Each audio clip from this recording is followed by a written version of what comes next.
This is the podcast.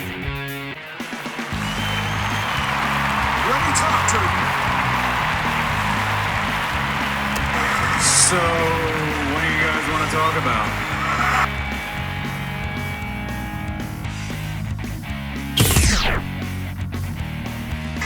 Such good shit. Tell me when I'm telling lies.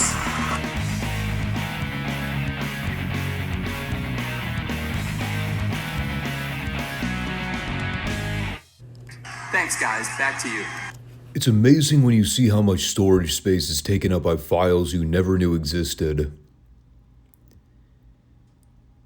I'm not kidding, I spent like 20 minutes on Sunday night deleting old iMovie backup files from 2 or 3 years ago. Just things that I never knew existed. I was getting a constant message popping up saying, "You're running out of hard drive space. You need to delete your files." And I know I'm not someone who typically keeps stuff on my computer I don't need. So I'm trying to figure out, what is taking up so much space? Then I learned, after doing a deep dive, apparently iMovie saves all your previous files in a backup folder that you cannot access easily. You would never think to check it because you have to go through 5 different steps to even find it. But boy, did I find stuff. I think I ended up deleting somewhere around 80 gigabytes of old files. That cleared up hard drive space in a hurry. So now I know what I need to do once a year. I need to do a deep clean and just get rid of all that crap once I publish the videos. It's amazing. I've been using iMovie for well over 10 years now. Never knew about that. I guess there's a reason for it. That's why they call them backup files. But, you would think if they're going to save stuff, shouldn't you be easily able to access them on your computer? I don't know. Personally, once I upload all this stuff to YouTube and Rumble, I have no use for the files. So I learned something new this week. There's actually a lot I've learned in the year 2026. I've also learned that YouTube algorithms suck.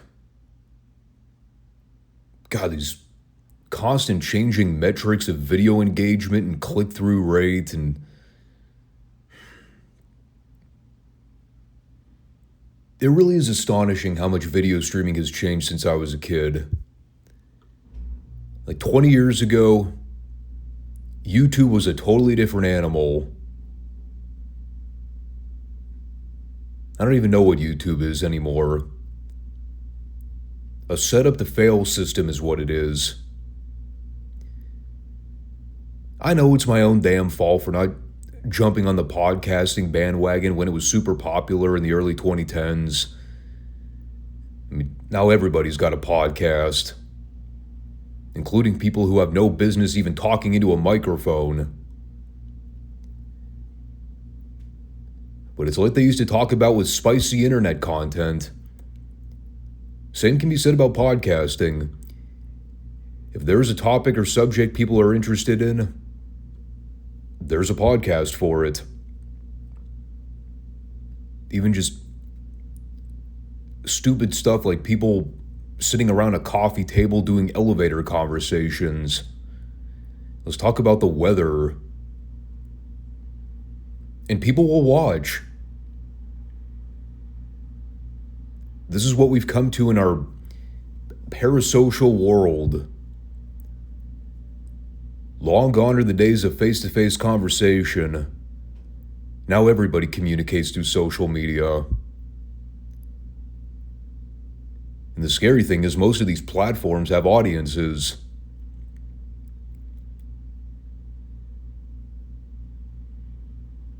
I wish I could just have these conversations with people in real life, but that would require having friends and or people who share the same opinions as me, which is few and far between. It's just another classic 5-Starr Wrestling Report screaming at the clouds cold open this week, folks. Don't mind me. I'm in rare form. We're still the wrestling podcast no one knows but everybody needs. The reason nobody knows about us is because YouTube keeps shadow banning all my content and making sure it never shows up in the algorithms. Because did I mention, YouTube sucks. But hey, you can still find us on Rumble. Rumble's great too. I'm actually getting more engagement on Rumble right now, which is probably a telltale sign I should permanently switch over to Rumble full time. If things continue the way they have been with YouTube, I might strongly consider it by the end of the year. Because what's the point of even uploading the content to YouTube if no one's ever going to see the shows? Of course, it doesn't make sense for the people who are already subscribed. You should be seeing my video content appear. Unless for whatever reason you don't have the bell icon turned on. Because I learned how important that is. You can subscribe to people, but if you don't have a notification bell turned on, you don't know what they're putting out there. So make sure that's turned on, and subscribe, comment, and like the show for me. We got 2 more shows to get through before I step away for a few weeks on business. I went over all that on the Monday show, so you can go watch the SummerSlam recap to get an idea of what's going on. We are definitely leaving things on a weird cliffhanger with these NWA and Mid-South reports. So let's get into the reviews. Another week of me still trying to figure out what WCW's game plan is in 1990. I think it's pretty apparent. They don't have one. We open with Sid Vicious versus Joe DeFuria. We also learn in the opening minutes of this match where Bill Goldberg stole his catchphrase from about 7 years later. When Jim Ross asked Sid, "Who's next?" And then Sid had a pre-tape where he went, "Who's next? Sting is next." No, in actuality, he said, "I don't know who's next, but I know that Sting has something coming to him, and it's getting his butt kicked." And then he did a literal Hawk Tuah spit take into the camera. So 2 things were stolen from this particular segment. Goldberg's catchphrase and the Hawk Tuah girl's viral TikTok. Man, I did not realize how historical this week's Saturday Night TV show was. We are witnessing very important history this week, folks.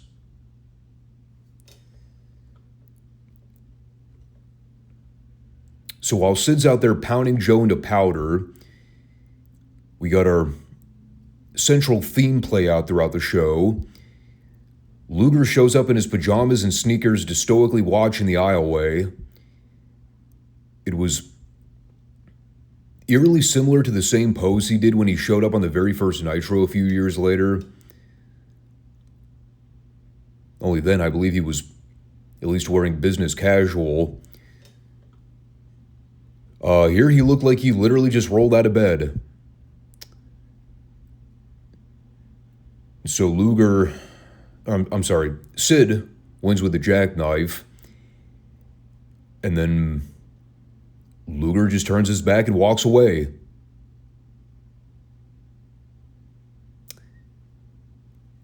A rather odd cameo.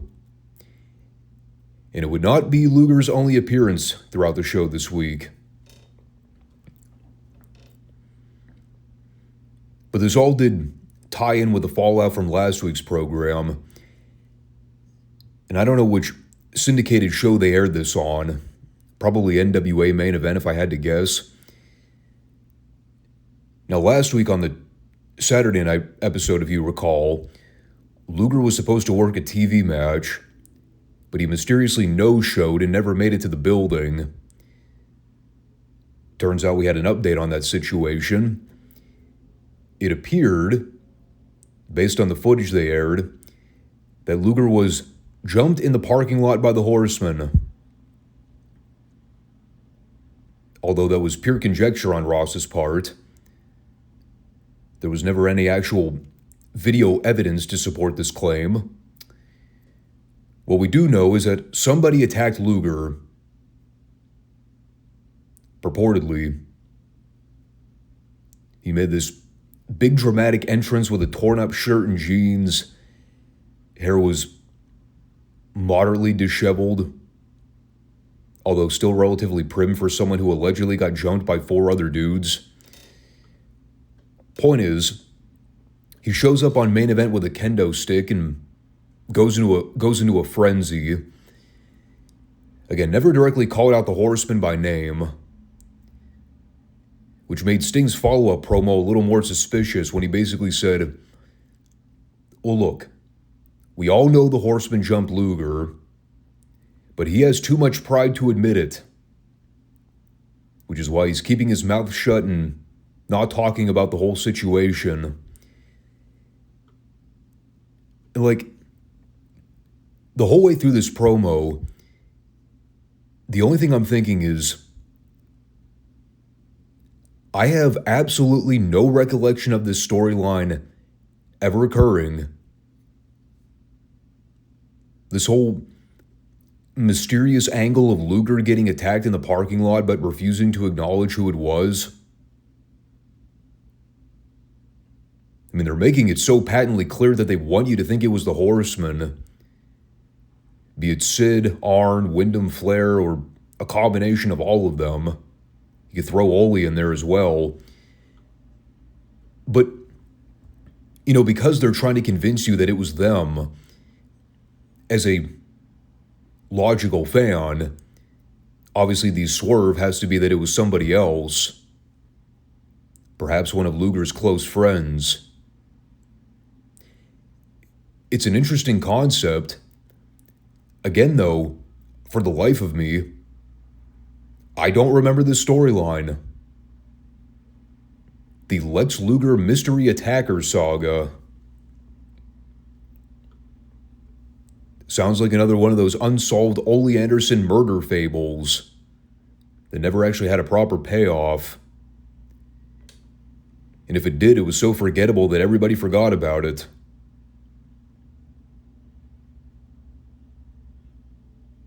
So the bottom line, I'm hooked. I am genuinely curious to see where this all goes. And if the payoff is, yeah, well, you know, we just dropped the whole thing because it wasn't getting over, and turns out this is all a complete waste of time,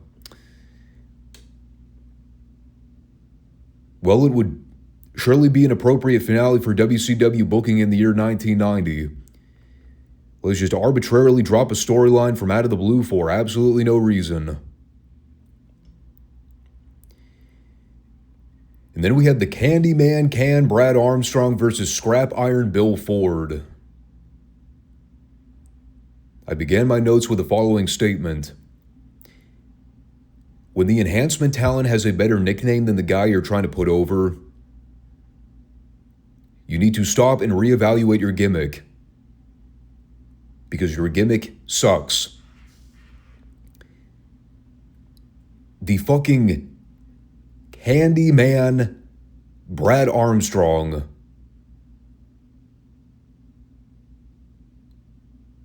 The Candyman.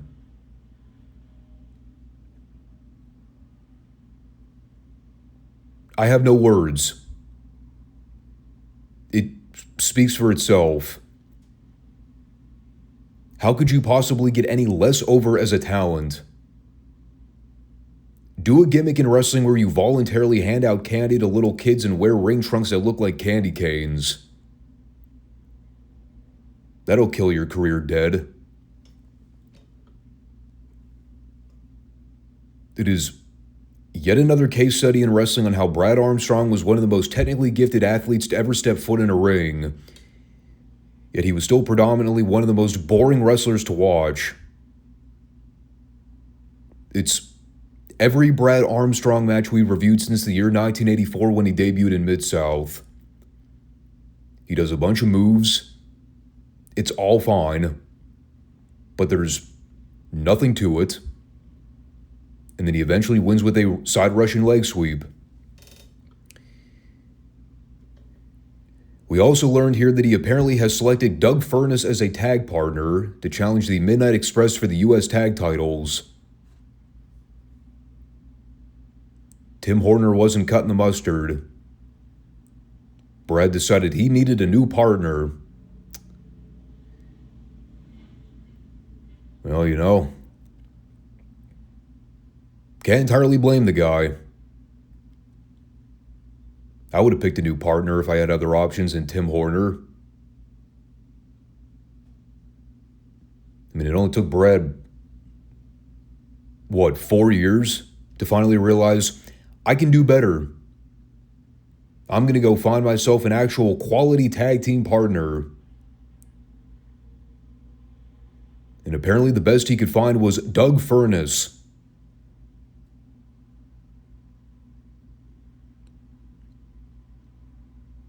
Okay, sure. Why not?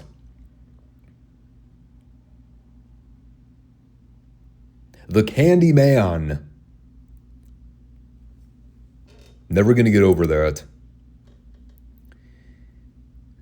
So then we had Bob Caudle and JR informing us that Stan Hansen's 30-day suspension is up after he attacked Pee Wee Anderson about a month ago. Has it really already been a month? Seems like they could have expanded that suspension for a bit longer. Then it segued into Tommy Rich versus, not making this name up, Hitman. Not Bret Hart. They just used a local job guy and named him Hitman. All one word. One would have to presume he was an advocate of Bret's. It's one thing to be a fan. Maybe he would have benefited from actually studying a bit of Bret tape to actually learn how to work.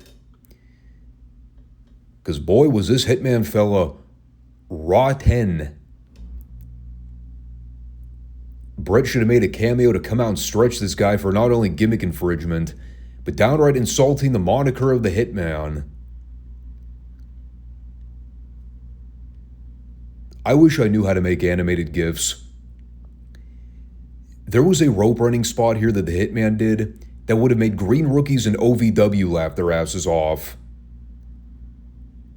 On his worst day, El Gigante was a better rope runner than this fucking Hitman.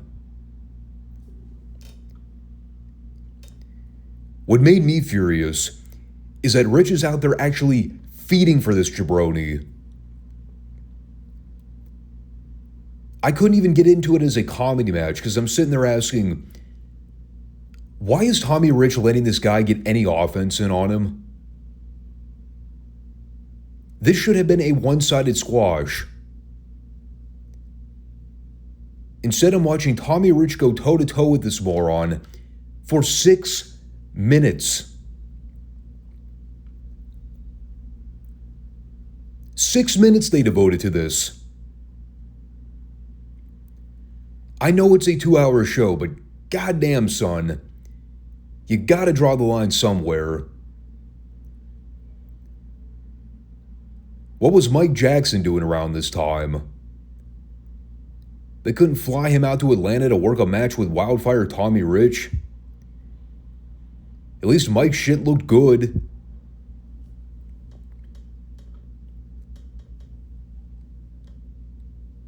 Rich won with a Thez press. I have nothing else to add. He still wants to get even with Stan. I was more so intrigued by seeing him wrestle Buddy Landel personally. Apparently they worked a match together on NWA Main Event. And even though Buddy got the win, he considers himself a charitable fella. So he's going to get Tommy another shot to prove himself on TBS. And I swear to God, if it wasn't already funny enough looking at a face-off between Budrow and Tommy here, looking like a mirror reflection of two guys with bleached blonde hair and very similar facial features. I'm not kidding. When they started cutting promos on each other here, even their voices sounded eerily similar. It was that, whatever you want to call it, the raspy southern delivery. I mean, it sounded like somebody cutting a promo on themselves in a mirror. I got a kick out of that. Don't know how good the match will be, but guess we'll find out soon.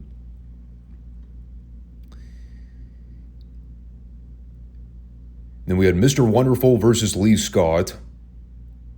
A perfectly adequate but relatively uneventful squash. Literally all there is to say about it. Orndorff won with a pile driver. Then we had Barry Windham taking on Chris Powers.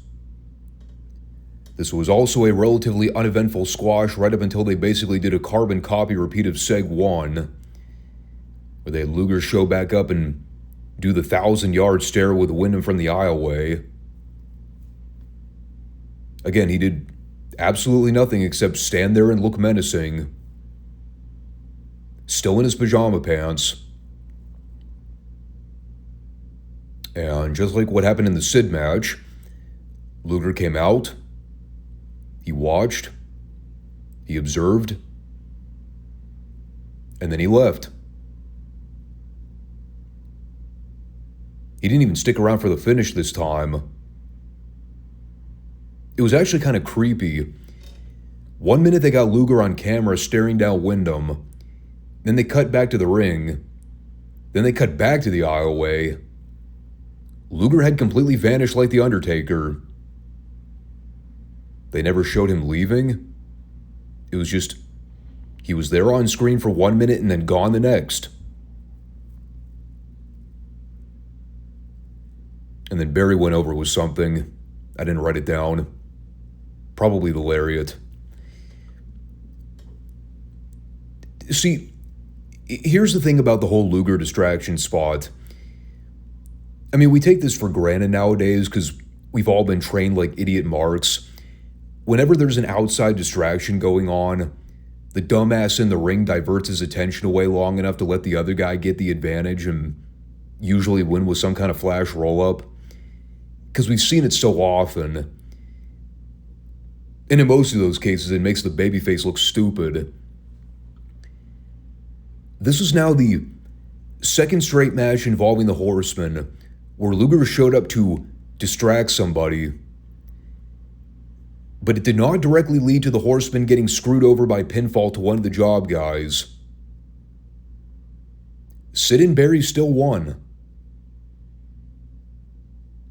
Because, counter to what some may believe, a distraction spot should not always lead to a surprise or upset win for the opposing party.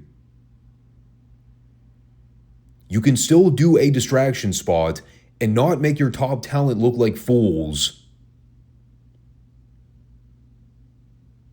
Again, it's only because they've done that in wrestling for the last 15 to 20 years. We've all been conditioned to think that, like, the minute Luger came out to stare down Sid and Barry, they were immediately going to lose the match. And spoiler for the main event, they did the exact same thing with Flair and Arn in their tag match. And again, guess what did not happen? They didn't have Luger come out to distract Flair and Arn to cost them the match. Because it would have been dumb and idiotic. There's no reason that we needed to see Flair and Arn lose to Michael McGillibuddy and Tits McGee. So at least they still had that shit figured out. Plenty of bad booking calls being made in 1990 for WCW, but they hadn't completely lost the plot with logic and coherence. Speaking of Flair, he had a pre-tape promo where he talked about Luger going around scouting all the Horsemen matches. Basically said Luger can do all the pouting he wants to, but as long as he's aligned with Sting, he's still a target of the Horsemen just like everybody else. So in part, he didn't necessarily deny that the Horsemen were responsible for jumping Luger the other week. This Who Shot Lucy saga is so weird. And then we had Flying Brian and the Z-Man taking on Snake Watson, and now currently one of my new favorite all-time jobbers, the German native Crusher Knopf. Or as JR kept referring to him as, Crusher Knopf.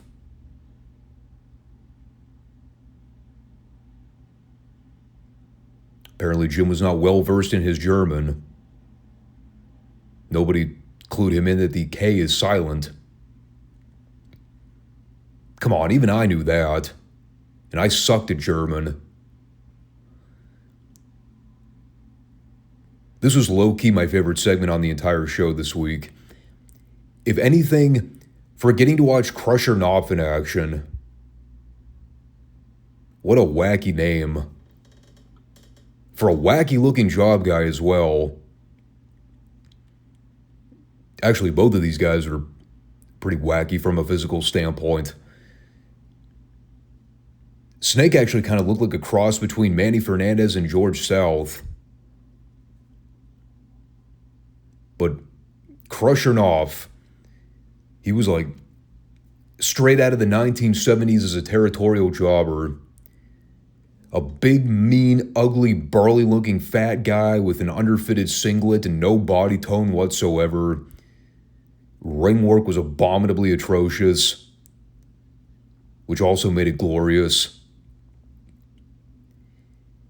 The whole thing was just funny because they're in there working together with Pillman and Zank. Two guys that wrestle a flashy, fast-paced, athletic style. And then they're paired with having to work with two green guys who didn't know shit from apple butter about what they were doing in a wrestling ring. But believe it or not, it actually was not as train wreck horrible as I was anticipating. At its worst, it was sloppy. Which I consider quite the compliment. My favorite part was when Pillman and Zank both collectively struggled to take down Knopf with an ankle pick. The effort it took for Pillman and Zank to take this guy off his feet. Let me tell you. I also enjoyed the leapfrog duck spot where, after Crusher Knopf barely cleared the Z-Man, he then took a drop kick to the back, and then followed that by running halfway across the ring and falling out to the floor like he slipped on a banana peel. High levels of cartoon comedy. And then somewhere along the way, they go to set up Snake Watson for a double team spot. This is right before they hit their slingshot finish in one. Zank has him up in a modified bear hug position. And you see Pillman kind of standing there like, not entirely sure what the Z-Man intends for me to do. But hey, I got a decent vertical leap. I'll just hit this guy with a standing drop kick while he's up 6 feet in the air. And I'll be damned if Pillman didn't execute a picture-perfect dropkick on Snake Watson while he was legitimately up a good 6 to 8 feet in the air. Keep in mind, he did not do this coming off the top rope. He gave him a standing dropkick from a grounded position with basically no momentum. He didn't hit the ropes. He didn't get a running start. He just looked up, saw Snake, and said, I can hit this fucker. And he did. Honest to God, I've never even seen Randy Orton hit a dropkick that good. And I remember Orton had a really good dropkick when he was younger. This was the moment that earned Pillman that Hall of Fame spot. Him being able to do impressive shit like that. It's just so unfortunate that we're simultaneously covering his run in the WWF 7 years later when he was just an absolute physical wreck and lost virtually all of his mobility. Because, man, you watch Pillman when he was healthy, that guy was a damn fine athlete.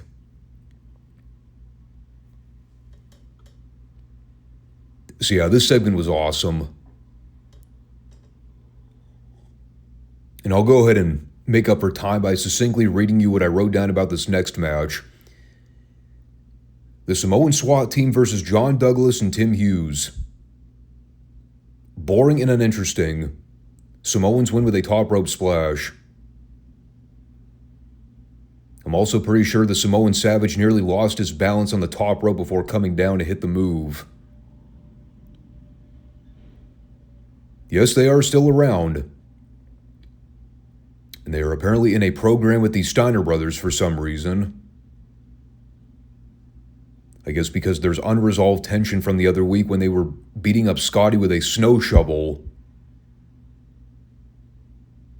Still funny to me, by the way. And then we had the in-ring debut of The Pearl, a mysterious masked character from the Orient. It kind of looked like a cheap La Parka costume. They sort of hyped this debut at the beginning of the show, although JR did not sound too enthused about it. Maybe because he caught wind of what the actual gimmick was supposed to be. I mean, he very dismissively said, oh yeah, and we might see the Pearl debut this week. That ought to be fun. Potentially.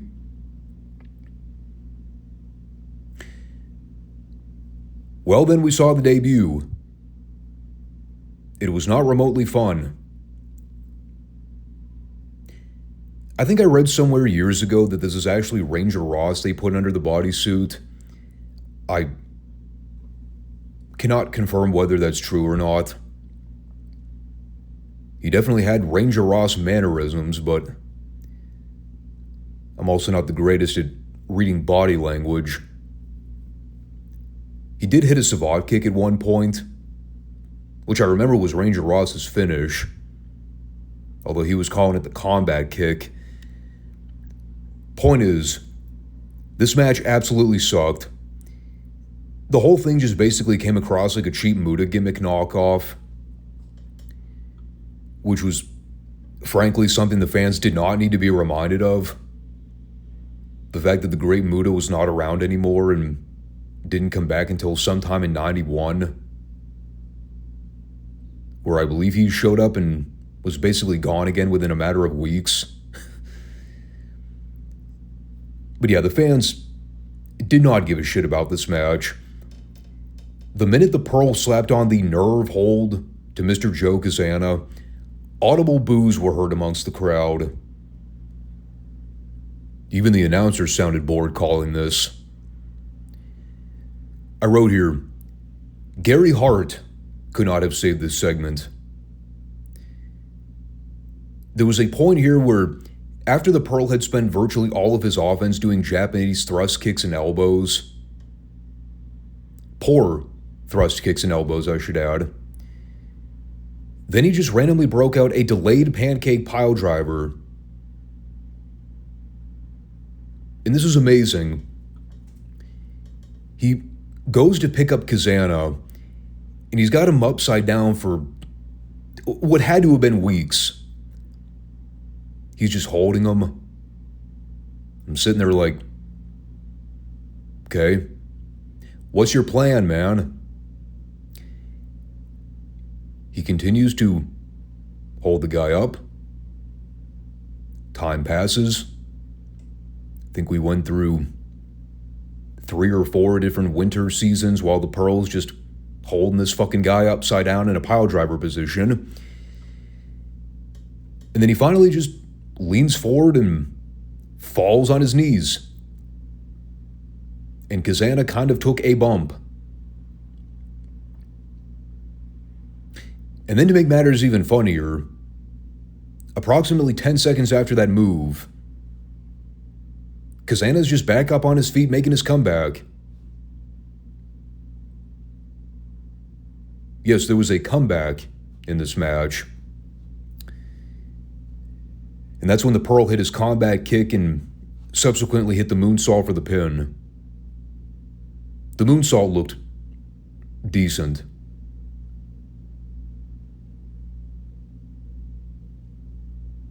Death TV. Easily one of the worst things I've seen on a syndicated program in I don't know how long. I have to assume this gimmick doesn't last much longer because this was bad. This was one of those, I don't care what your initial plans were for the gimmick, you need to cut the cord and you need to cut it now. Because this shit wouldn't get over if you had the Pearl out there working with fucking Ric Flair.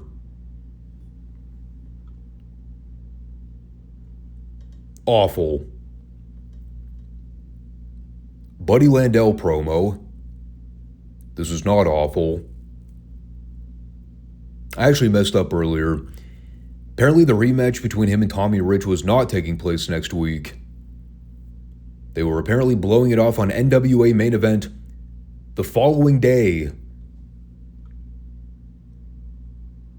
Because as we all know, these Saturday night TBS shows, those are the B shows now. We can't be booking main event caliber matches on the B programs. No, we gotta save those spots for the fucking Pearls and Trucker Normans of the world. So Buddy talked about beating Tommy clean the other week in the middle of the ring. Talked about their history together as tag partners, but how Buddy had to cut him loose because he was holding Buddy down. And then he told us that if he claims tomorrow's Easter, we better go home and paint some eggs. It was great. Say whatever you want about Budrow. Lack of motivation or not, that guy was still a hell of a promo even during his worst periods in the business. And then it was back to the ring for more action. After they replayed the Scott Steiner Fatu TV match from last week, we had Rick and Scott taking on Mike Thor. And got another wacky jobber. I forgot about this one until just now. As he was billed from the state prison, Death Row.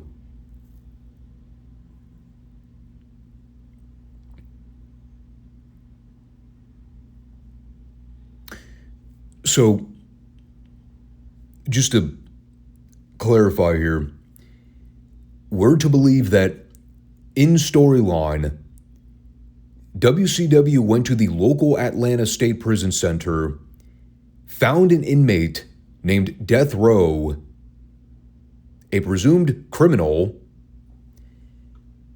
And not only did they convince the Atlanta State Prison to let this presumed felon out of the detention center to work a match on NWA syndicated programming, as we came to learn, he was still not a physical threat to either Rick or Scott Steiner here.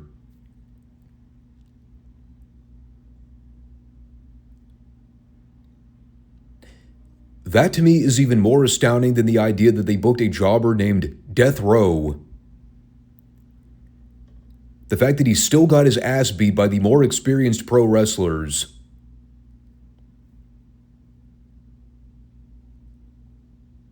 That's actually a genius concept. All those times that cops used to rag on wrestlers and try to convince them to get into brawls with prison inmates. Well, this is what happens. You get Rick and Scott Steiner beating the piss out of them. Amazing.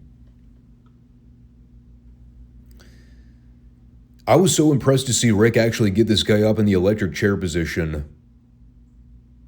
The Steiners hit a doomsday on Death Row. And if you watch the tape, this Death Row fella, he was a good 330 pounds, easily. It took Rick a lot of strength to get him up. But when he got this big fucker on his shoulders, these people went crazy. I was actually kind of concerned for the Samoan SWAT team after this. Look out, boys. Rick and Scott just effortlessly disposed of a convicted felon on live cable television. Wouldn't want to be in your shoes right about now.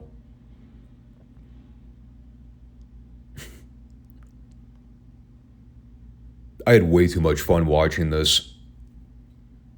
For the record, I had totally given up trying to take the show seriously by this point. Now it was just pure amusement watching.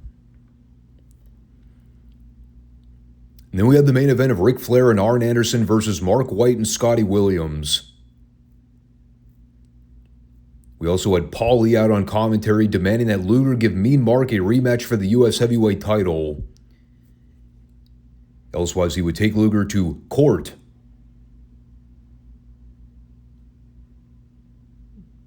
Ah, yes. The classic Paulie threatening someone with a lawsuit shtick. How original.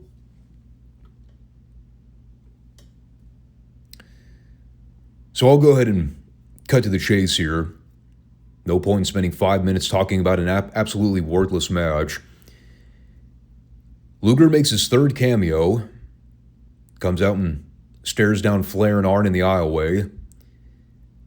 The Horsemen win, and when Rick goes to call Luger into the ring to fight him, Luger, for the third time on the show, turned his back,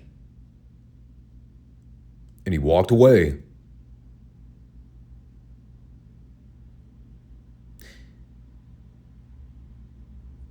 They pay Luger to do that. That is amazing. They literally pay Luger to show up 3 times on one syndicated show to come out and do nothing. And it really did hit me watching with the way they featured Luger this week. Is this where Bischoff got the idea for Crow Sting in 1996? Because that's exactly what Luger was doing. Making random appearances to just blankly and stoically stare down the heels without ever getting into a physical altercation. And then leaving shortly thereafter. Being all vague and cryptic. That's all Luger did. He showed up and stood around like an emotionless statue. And without ever directly fighting any of the Horsemen, he alluded to the idea that he wanted to get even with them. But we're still supposed to call that into question because, well, he didn't actually get physical with any of them. I mean, this is basically what Sting did with the NWO for a fucking year and a half during the Monday Night Wars. And until they totally botched the end of it at Starrcade, this was the sole storyline that carried WCW for that whole time period. When they were kicking the WWF's ass in the ratings. But I don't remember this shit with Luger at all.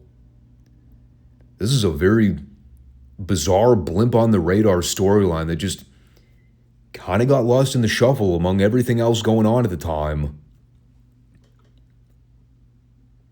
It's an interesting plot in the sense of, again, they want you to think that Luger's looking to seek revenge on the Horsemen, but the question is, why is he not getting physical with them? If he knows it was the Horsemen that beat him up, why is he not going after him? Maybe there's something we're not being told. It's just crazy to look at the parallels with this versus what they did with Sting just 5 or 6 years later in the same company. Under completely different ownership, too. I mean, Bischoff likes to claim that he wasn't watching WCW before he took over as president. Moreover, the fact that he never even heard of WCW before he took control. Which I don't buy at all. I think that's a load of crap. But even if I do give him the benefit of the doubt that Bischoff wasn't following the WCW product during this time, that's a hell of a coincidence to compare what they're doing with Luger here to what they did with Sting when he switched to gimmicks and sat in the rafters stalking the NWO for 18 months. Just throwing it out there. But we will see how things develop in this silent Luger film. Honestly, can't say the show was bad this week. Bad segments notwithstanding. It was relatively boring and mundane, like a lot of these syndicated Saturday night shows are. I mean, there's still a lot of copious amounts of void filler happening, but you got to keep in mind, too, we're still like 4 weeks away from the Fall Brawl Clash. I'm just kind of looking forward to when they finally introduce the Black Scorpion nonsense. That's where shit really gets good. And by good, I mean, it is so clear from day one that they had no agenda and no game plan for that stupid gimmick. Which is also why it was one of the most iconic, rotten storylines in all of wrestling. Oh boy. The fall of 1990. It is a piss poor time for this product. In so many ways.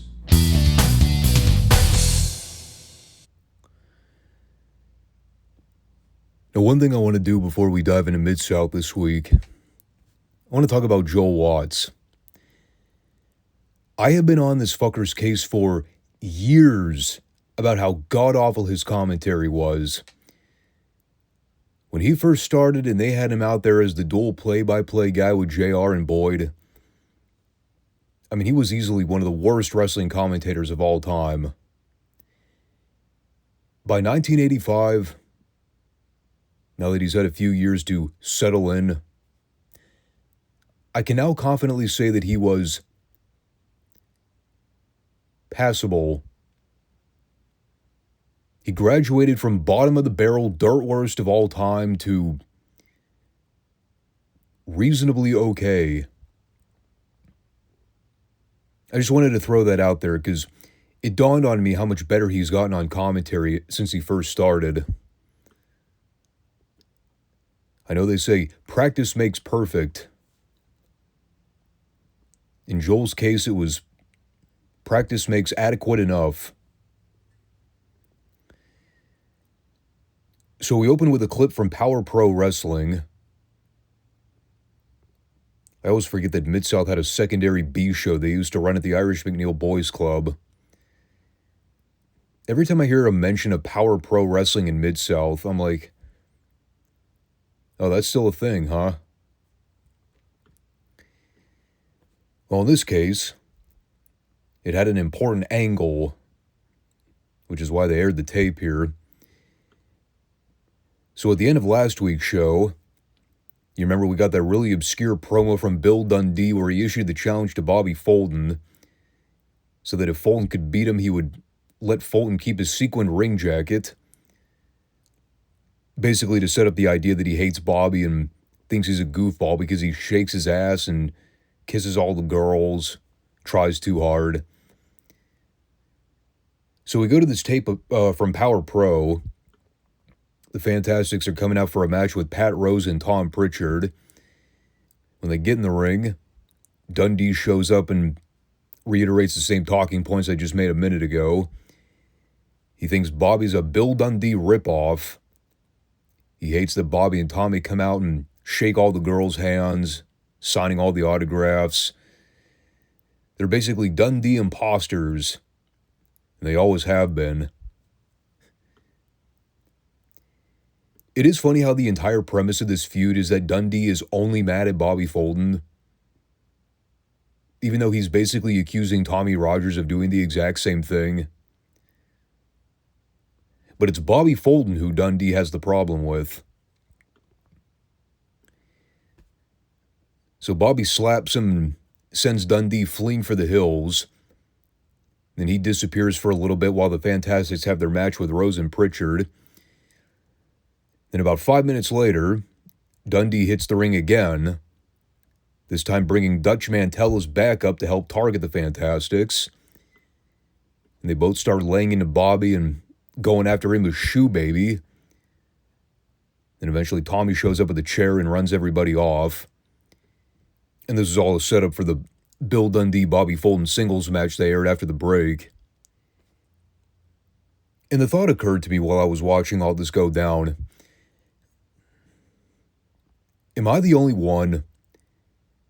Or did they rush through at least a month's worth of television in 2 weeks?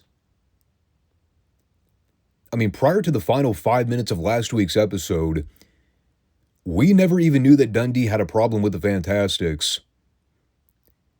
And then before even getting the explanation as to why Dundee hates them, they had already set up the stipulation match. Then we came to learn he hates them because they're cosplaying as Dundee from Memphis when he used to be a babyface doing the same gimmick. Shaking the girls' hands, dancing and gyrating for everybody. It was a very roundabout way to get to this point.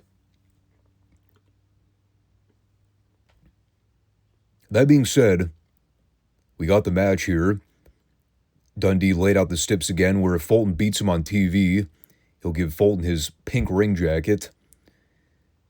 That he can be a real sharp-dressed man.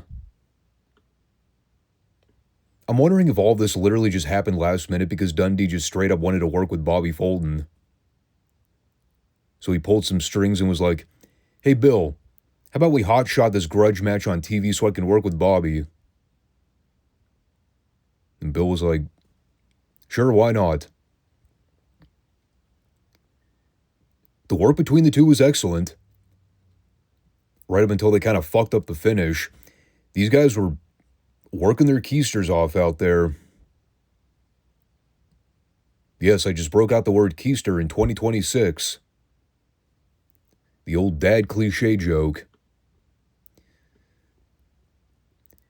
Now, when I say they fucked up the finish, there was supposed to be a ref bump spot with Carl Fergie that, in a very polite way of putting it, it sort of went according to plan. Although it was patently clear that he was out of position for what they were trying to do. It's supposed to be Fulton doing a shoot-off to Dundee in the corner. And then when Dundee would get his boot up and try to hit Bobby Fulton, Fulton would stumble back and then accidentally clunk heads with Fergie. It turned into a spot where Fulton's hand grazed the forehead of Fergie. Then Fergie did one of those terrible 1950s feint bumps to make it look like he got killed. But of course, that set up Dundee coming off the top rope with a seated splash to get the pinfall. Everything before that was great. We did get the usual dual chance for Bobby here. He still had his fair share of haters, which is par for the course with the Fantastics matches in 1985. Lots of jealous dudes who were certainly not fans of the teeny bopper idols. But given the heat finish here, this feud would appear to have more steam now. So we will wait and see how they follow up with all this. I would presume it's leading to some kind of tag match with Dundee and Mantell versus the Fantastics. We also got a fun afterbirth with Dundee ripping up Bobby Fulton's ring jacket, just for added heat. And when Tommy Rogers got in the ring to confront him, he and Dundee got into a quick fight. We got Dirty Dutch running out to help double team Rogers. And then Fulton came back in and went after everybody with his leather belt. Judging by the heavy usage of belts and straps in this feud, I think you could kind of tell what gimmick match they were leaning toward. Or I guess stipulation match. Crowd was totally into everything here though. Fun brawl, fun match, fun segment. And that was half the show right there. All this Fantastics, Bill Dundee, Dirty Dutch material. And they spent quite literally 18 to 20 minutes of TV time this week strictly devoted to this feud. Something that literally just popped out of the woodwork less than 7 days ago. Now it's one of the hottest things on television at the moment. Then we came back with Dick Murdoch at the commentary station with JR and Joel. He was wearing a WrestleFest 85 t-shirt. So there's your transient plug for the stadium event that they never drew attention to on TV. And this is all to re-air the tape from last week when Humongous debuted and beat the holy hell out of Murdoch. They replayed the entire match start to finish. Showed Murdoch getting dominated and left for the crow pecking. Albeit for continuity's sake, it seemed a little odd for him to be back out on TV the following week. Basically no-selling all the effects of the match. I'd have probably kept him off TV for at least a few weeks to put over the gravity of him getting overpowered by this giant specimen. But I guess that's splitting hairs. He did have his forehead stitched up from the color he got. And he got over the fact that he's never met anybody with the size and power that Humongous demonstrated. He doesn't know how things will go the next time they meet. Especially because Murdoch has to combat with that hockey mask now. So he knows his elbow will not have much of an impact.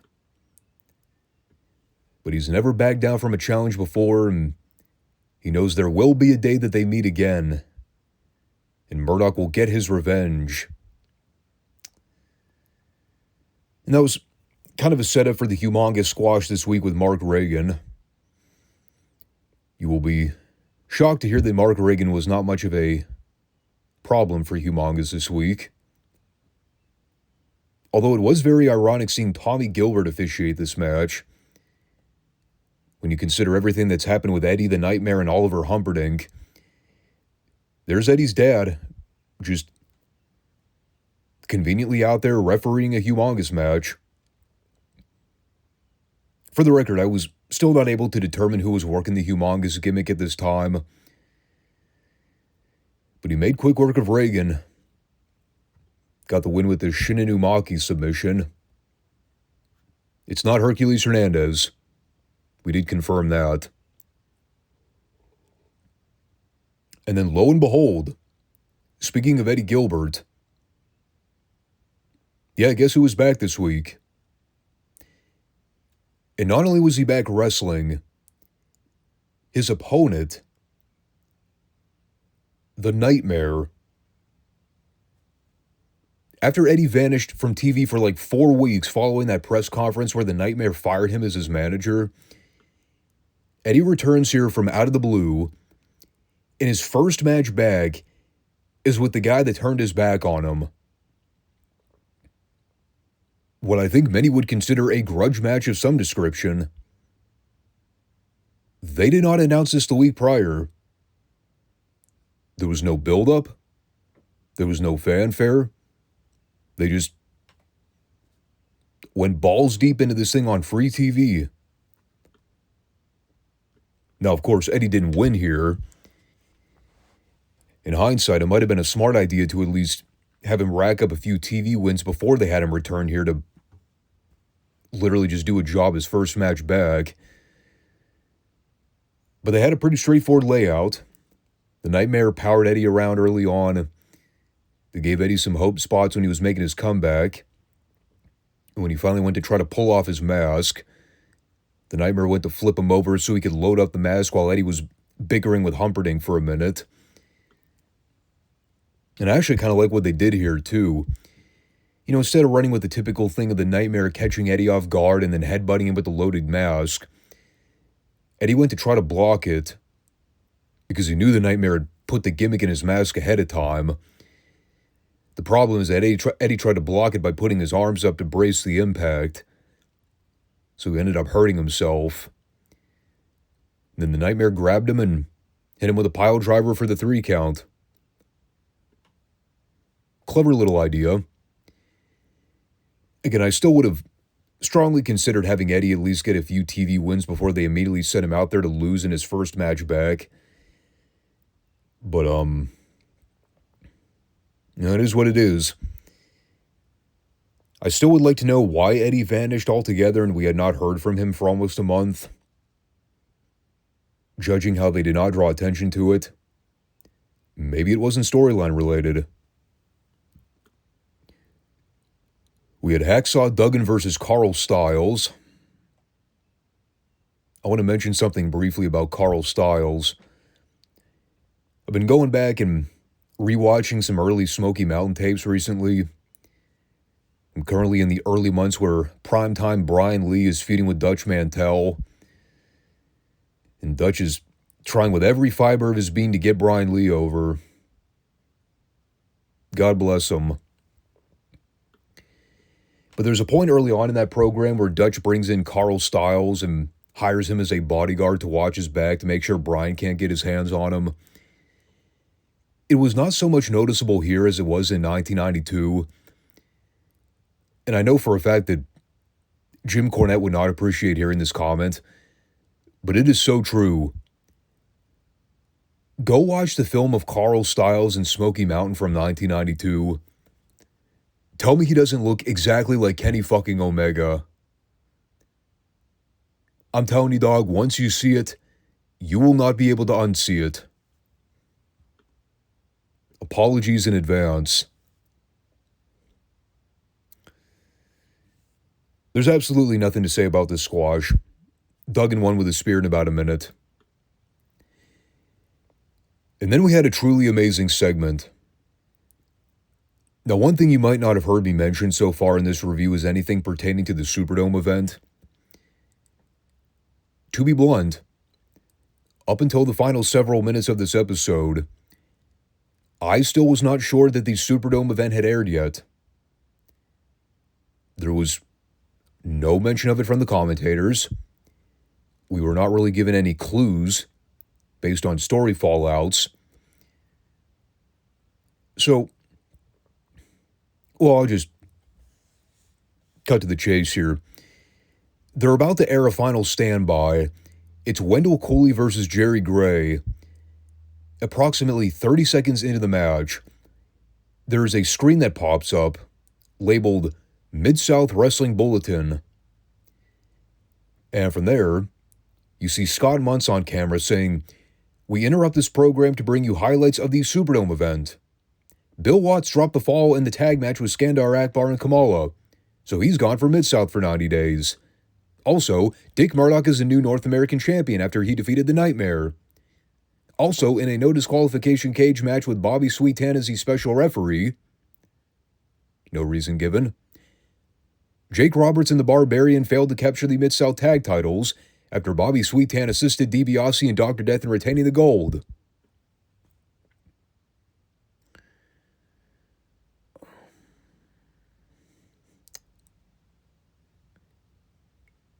Okay, couple things here. So we learned the Superdome show aired.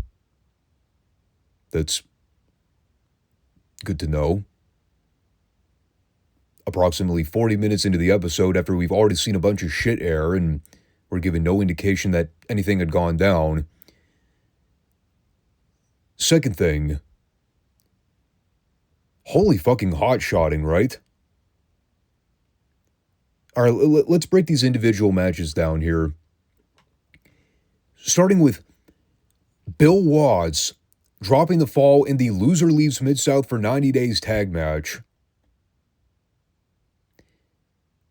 How is it that we went almost an hour into the show and JR and Joel never mentioned anything about that? Seems like a big deal to me. It'd be one thing if, say, it was Hacksaw Duggan who was the one who dropped the fall. The promoter of the territory just lost a tag match, and he has been barred from the area for 90 days. The announcers at no point in this program mentioned anything about that. Second thing, Dick Murdoch is now the new North American champion. We just saw 2 segments on this show involving Dick Murdoch and the Nightmare. In those segments, not only was Dick Murdoch not out there with possession of the North American title, the Nightmare wrestled a match with Eddie Gilbert in a segment where he showed up wearing the North American title around his waist.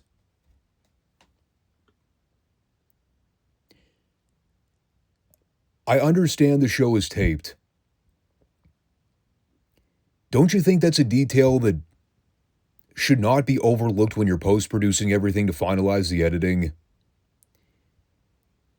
If you're going to air a clip of the Nightmare dropping the North American title to Dick Murdoch at the Superdome, can you at least bother to assure us that the Nightmare doesn't show up on the same fucking show still holding possession of the North American title? That angered me more than the Bill Watts thing. How did that get discounted? Talk about a fucking blunder or an editing gaffe. And as far as Brutal Bob Sweetan being the guest referee for a cage match involving the tag belts and fucking over Jake Roberts and the Barbarian,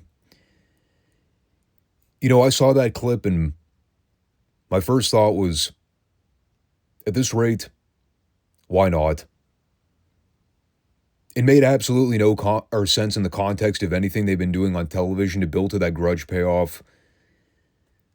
Whatever.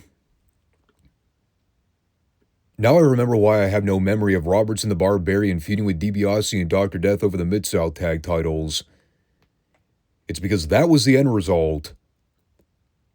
A random one-off cage match at the Superdome, and the challengers lost because of a screwy referee. Everything about the last 5 minutes of the show blew me away. And not in a good way either. You do not hear me talk about this often with Mid-South Wrestling, but this was mind-bogglingly stupid. I saw those taped highlights of the Superdome card and I was... perplexed doesn't even begin to describe it. Why didn't this air next week? Why did they choose to air this during the middle of a taping block when they still had the Nightmare as the North American champion? My only theory, and it's a stretch, but my only way to conceptualize how any of this makes sense, maybe we were supposed to think that it was being aired live as the results were coming in. which would explain the live bulletin coverage where they talked about the results while there was a TV match in progress. Okay, that would have made sense had we not already seen Duggan the Nightmare and Dick Murdoch on this very show. Even by that point, it was obvious the Superdome card had already aired, and this was being shoehorned in as a taped highlight reel. Because how in the hell were those guys supposed to be in two places at once?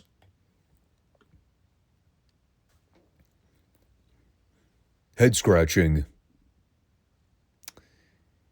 Attention to detail. It was very badly mishandled during this portion of the program. And then to make matters worse, they cut back to the match, and Wendell Coley and Jerry Gray are having a match, and the middle rope had mysteriously disappeared. There was a top and bottom rope, but the middle rope had been completely detached from the corner turnbuckles. So maybe there's another theory at play here. Maybe there was a spot where Wendell Coley went to shoot off Jerry Gray into the corner, and then something happened to where the turnbuckle became dislodged. And so they threw in the tape of the Superdome highlights while they tried to maybe fix the middle rope. But then they just gave up and said, fuck it, keep going. It's very possible that was the case too. Technically, we never found out how the rope broke. They were just in there trading spots and there was no middle rope. But they continued to do stuff. And then Coley won with a sunset roll-up. What we did see of the match was no good anyway. So maybe the Superdome footage was a way to cover up for the boring ring action they had going on. Who the hell knows? The show had a great start with all the Fantastics, Bill Dundee, and Dutch Mantel stuff. But boy, did it nosedive off a cliff after that point. Thankfully, the show was already half over by the time all the lesser important material was airing. But that final segment, that was one of the most egregious brain farts I think I've ever seen on Mid-South. All those times I used to credit Watts for being a stickler for detail, him making sure that things were never aired out of order. Well, that streak ended this week. I really am curious to know if there's an actual backstory for that Superdome footage being aired a week early. If it really boils down to something as simple as the Wendell Coley match was so bad they wanted to air something else to cover up for it. Valid argument. Here's an idea. Just tape another match and air that. There were plenty of other options you could have done, as opposed to airing the Superdome footage a week early. Tell you the truth, though, I'm probably one of like 10 people who even noticed. I mean, let's be honest, most fans would not have even perceived it that way. You'd have to be super detail-oriented to even pick up on small things like that. Of course, I don't consider it small. I'm sure most people would. But there you have it. Another weird, strange show. Had its good moments, but it's like we talked about before. You can start to see that things are getting a little shaky here. This program is not the same it once was. But probably a good time to put a halt on the retro WCW and Mid-South series for a little bit, because it's been a strange series of shows we've been reviewing, and to be honest, like I said before, there's not really a whole lot going on over the next few weeks. So maybe when we reconvene, it'll give me a fresh start. So just to give you a quick update too, there will be a Retro Raw review this coming Monday, and then I will be out and about for the next couple weeks doing some business out of state. So there will not be Monday or Friday podcasts, probably at least through the end of the month. I'm thinking first week of September is when I'll be back. So just keep that on your radar. But folks, I always appreciate people that come back to check out the show every week. And I will talk to you all soon. Take care and peace out.